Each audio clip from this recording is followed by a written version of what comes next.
ഒരു ബെഡിലെ മൂത്രം ഒഴിച്ചുകൊണ്ട് ഇങ്ങനെ ഒരു കഥ ഉണ്ടാക്കുക എന്ന് പറഞ്ഞാൽ ആ ഒരു തോട്ട് ഒരിക്കലും ചിന്തിക്കാൻ പറ്റില്ല. വേറെ ഒന്നും പറയാനില്ല. എല്ലാരും ഈ സിനിമ കണ്ടാൽ ഭയങ്കര ഹാപ്പിയാവും. പണ്ട് പറയും നിങ്ങൾ എന്നെ കമ്മ്യൂണിസ്റ്റ് ആക്കി എന്ന് പറഞ്ഞ പോലെ സിനിമ കാണുന്നവരൊക്കെ ഫെമിനിസ്റ്റ് ആക്കുന്ന ആളാണ് ഫെമിനിസ്റ്റ് ഫാത്തിമ. ഗംഭീര എക്സ്പീരിയൻസ് ആയിരുന്നു. ഒരു പ്രത്യേക കൈഡി ഇവർ അർഹിക്കുന്നുണ്ട്. കാരണം നമ്മളിതുപോലെ ഒരുപാട് അവാർഡ്സ് ഒക്കെ കിട്ടിക്കഴിയുമ്പോൾ ഒരു തിയേറ്റർ എക്സ്പീരിയൻസ് പലപ്പോഴും നമുക്ക് മിസ്സാവാറുണ്ട്. പക്ഷെ അതിനൊരു പ്രത്യേക നന്ദി പറയേണ്ടത് വേഫറർ ഫിലിംസിനോടാണ്, DQനോടാണ്. കാരണം നല്ല നല്ല സിനിമകളെ സപ്പോർട്ട് ചെയ്യുന്ന ഇതുപോലൊരു പ്രൊഡക്ഷൻ കമ്പനി മലയാളത്തിലുണ്ട് എന്ന് നമുക്ക് അഭിമാനത്തോടുകൂടി പറയാം. അവർക്ക് പ്രത്യേകം കൈയടി. പിന്നെ ഈ സിനിമയുടെ എല്ലാവരോടും, ഇതിൻ്റെ ഡയറക്ടർ, അതുപോലെ തന്നെ ഇതിൻ്റെ പ്രൊഡ്യൂസേഴ്സ്, ഇതിൽ അഭിനയിച്ച എല്ലാ ആക്ടേഴ്സും ഗംഭീരമായിരുന്നു കേട്ടോ. വെറുതെ ഒന്നും പറയാനില്ല, ഒരുപാട് ചിരിച്ചു. ഒപ്പം നമ്മുടെ മനസ്സിൽ നമ്മുടെ ആ വീടിൻ്റെ ഫ്രണ്ട് നിൽക്കുകയാണ് ഞങ്ങൾ. സത്യം പറഞ്ഞു കഴിഞ്ഞാൽ ഒരു ബെഡിലെ മൂത്രം ഒഴിച്ചുകൊണ്ട് ഇങ്ങനെ ഒരു കഥ ഉണ്ടാക്കുക എന്ന് പറഞ്ഞാൽ ആ ഒരു തോട്ട് ഒരിക്കലും ചിന്തിക്കാൻ പറ്റില്ല. ഇവിടെ വന്നുചേർന്നിരിക്കുന്ന എല്ലാവർക്കും നമസ്കാരം. വളരെ അപ്രതീക്ഷിതമായിട്ട് സംഭവിച്ചൊരു ഷോ ആണല്ലേ? അതെ, എൻ്റെ അടുത്ത് എനിക്ക് ഇന്നലെയായിരുന്നു ഇൻവിറ്റേഷൻ കിട്ടിയത്. IFFKയിലൊക്കെ ഒരുപാട് പേരെടുത്തൊരു സിനിമയായിരുന്നു. എനിക്ക് തോന്നുന്നത് ഒരു പെട്ടിയിൽ ഒതുങ്ങി പോകപ്പെടേണ്ട ഒരു സിനിമയായിരുന്നു തോന്നുന്നു.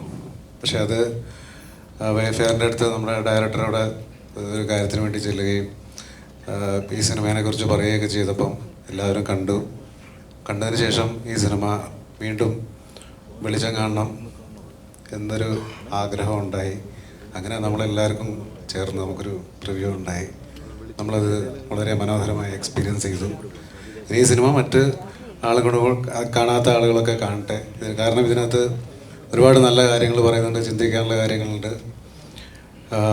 ഫെമിനിസ്റ്റ് ഫാത്തിമ എല്ലാവരും കാണട്ടെ എന്ന് ഞാൻ ആഗ്രഹിക്കുന്നു. ഒരുപാട് സന്തോഷം. Thank you so much. അങ്ങനെ ഒതുങ്ങി പോകാത്തൊരു സിനിമയായി മാറണമെന്ന് ആഗ്രഹമുണ്ട് ഈ സിനിമ. അപ്പം ഇത് മാക്സിമം ആൾക്കാരിലേക്ക് എത്തിക്കുക. എല്ലാവരോടും ഈ സിനിമ കാണാൻ പറയുക. ഇന്റർനാഷണൽ അല്ലാതെ വേറെ ഒന്നും എനിക്ക് പറയാനില്ല. അടിപൊളിയായിരുന്നു. തമാറിൻ്റെ ഭയങ്കര ഒരു സപ്പോർട്ടിൽ ഇപ്പം ഡയറക്ഷനൊക്കെ ആണല്ലോ, എല്ലാവരും പെർഫോമൻസ് എല്ലാം അടിപൊളിയാണ്. അപ്പോൾ എല്ലാവരും ഇങ്ങനെ പ്രിവ്യൂ ഷോയിൽ മാത്രമേ സിനിമ ഒതുങ്ങി പോകരുത്. ഇപ്പോൾ DQ പോലത്തെ ഒരാൾ തിയേറ്ററിൽ എത്തിയെങ്കിലും കറക്റ്റായിട്ട് തിയേറ്ററിൽ ആൾക്കാർ വന്നാൽ മാത്രമേ തിയേറ്ററിൽ ഈ സിനിമ കളിക്കത്തുള്ളൂ. IFFKയിൽ വെച്ചിട്ട് ഈ സിനിമ കാണാൻ പറ്റിയില്ല. പക്ഷെ അവിടെ ഭയങ്കര റിവ്യൂ ആയിരുന്നു.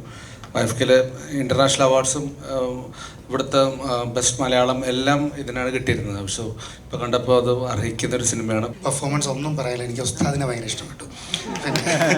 പിന്നെ ഞാൻ ഒരു ഉസ്താദിനെയൊക്കെ കുടുംബത്തിലുള്ള ഒരാളാണ്. ഭയങ്കര റിലേറ്റ് ചെയ്തു അഹമ്മദ് പറഞ്ഞ പോലെ. അപ്പോൾ എനിക്ക് കുറേ മാമാവരെയും ഉപ്പാനെയൊക്കെ ഓർമ്മ വന്നു. അടിപൊളിയായിരുന്നു. നമ്മൾ ആക്ച്വലി കാണുന്ന സീൻസ് അല്ലാണ്ട് നമ്മളെ ചിന്തിപ്പിക്കുന്ന ഒരുപാട് ഘടകങ്ങളുണ്ട് ഈ ഒരു മൂവിയിൽ എന്ന് എനിക്ക് തോന്നി. വേറെ ഒന്നും പറയാനില്ല. എല്ലാരും ഈ സിനിമ കണ്ടാൽ ഭയങ്കര ഹാപ്പിയാവും. ഒരുപാട് ചിന്തിക്കാനുണ്ട്. നമ്മൾ നമ്മുടെ ഈ ജനറേഷൻ അല്ലെങ്കിലും പഴയ ഒരു ജനറേഷനിലെ ഒരുപാട് സ്ത്രീകൾ അനുഭവിച്ചിരുന്ന, എൻ്റെ അമ്മ ഉൾപ്പെടെ അനുഭവിച്ചിരുന്ന ഒരുപാട് കാര്യങ്ങൾ പേരെന്തായിരുന്നു, ഷംല ചെയ്തതിൽ നിന്ന് ഞാൻ കണ്ടു. ഒരുപാട് സന്തോഷമായി. എല്ലാവരും കാണണം. ഞാൻ എന്തായാലും നാളെ തൊട്ട് എല്ലാവരോടും പറയും കാണാൻ. നല്ല സിനിമയായിരുന്നു. ഞങ്ങൾക്ക് ഒരുപാട് ഇഷ്ടപ്പെട്ടു. ഒത്തിരി ചിരിച്ചു. ഒരു ചെറിയൊരു ത്രെഡിൽ നിന്ന് ഇത്രയും നല്ലൊരു സിനിമ എങ്ങനെ ക്രിയേറ്റ് ചെയ്തു എന്നുള്ളത് വലിയൊരു അത്ഭുതം തന്നെയാണ്. നമുക്കൊത്തിരി ഇഷ്ടമായി. പേര് കേട്ടപ്പോൾ നമ്മൾ വേറെ ഒരു സാധനമാണ് പ്രതീക്ഷിച്ചത്. പക്ഷെ അതിൻ്റെ എൻറ്റയർലി ഓപ്പോസിറ്റായിട്ട് ഒരു ചെറിയ ഒരു സംഭവം എത്രത്തോളം ഇത്ര ഇമ്പാക്റ്റ് ഉണ്ടാക്കി എന്നുള്ളത് വലിയൊരു കാര്യമാണ്. ഒത്തിരി ഇഷ്ടമായി. ജെന്യുവൻലി നമുക്ക് ശരിക്കും ഒരിക്കൽ പോലും ഒരു നിമിഷം പോലും ഒരു ബോറടിപ്പിക്കുക അങ്ങനെ ഒന്നും ഉണ്ടായില്ല. പണ്ട് പറയും നിങ്ങൾ എന്നെ കമ്മ്യൂണിസ്റ്റ് ആക്കി എന്ന് പറഞ്ഞ പോലെ സിനിമ കാണുന്നവരൊക്കെ ഫെമിനിസ്റ്റ് ആക്കുന്ന ആളാണ് ഫെമിനിസ്റ്റ് ഫാത്തിമ എന്നാണ് എനിക്ക് പറയാൻ തോന്നുന്നത്. എനിക്കിപ്പം എൻ്റെ ഉമ്മയുടെ വീട്ടിലും ഉപ്പയുടെ വീട്ടിലൊക്കെ ഉണ്ടായ ഇങ്ങനെ കുറേ ക്യാരക്ടേഴ്സ് നമുക്ക് അറിയുന്നവരുണ്ട്. സോ അത് എക്സാക്ട്ലി അതേപോലെ തന്നെ കാണിച്ചിട്ടുണ്ട്. പക്ഷേ ഒരു പ്രത്യേക സമുദായത്തിൻ്റെ സിനിമ ആയതുകൊണ്ട് തന്നെ ശരിക്കും മുസ്ലിം വിരുദ്ധമാകാമായിരുന്ന ഒരു കഥയെ വളരെ മനോഹരമായിട്ട് ചില സൂക്ഷ്മ വികാരങ്ങളൊക്കെ വളരെ നന്നായിട്ട് പറഞ്ഞൊരു സിനിമയായിട്ട് എനിക്ക് തോന്നി.